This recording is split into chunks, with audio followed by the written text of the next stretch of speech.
நான் எல்லா படத்துலையுமே நான் வந்து ஒரு கேரக்டர் ஆர்டிஸ்டாக தான் நடிச்சிருக்கேன். ஸோ அந்தந்த ஹீரோக்களுக்கான ஹைப்பு தான் அந்த படத்துக்கான ஹைப். ஸோ அதில் நம்ம ஒரு ஆள் அவ்வளோதான்.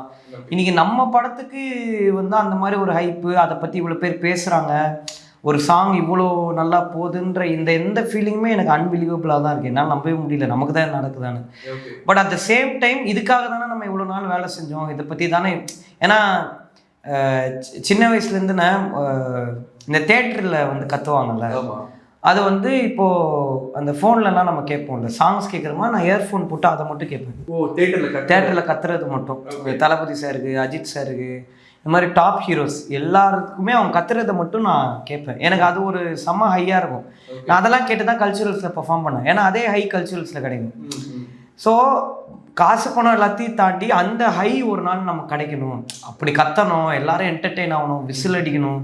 ஏன்னா அது என்னன்னாலும் அதை கம்பேரே பண்ண முடியாது. வாட் எவர் நீங்கள் எவ்வளோ பெரிய ஆளாகவே இருந்தாலும் அதை கேட்கலன்னா வாழ்றதே வேஸ்ட்டு.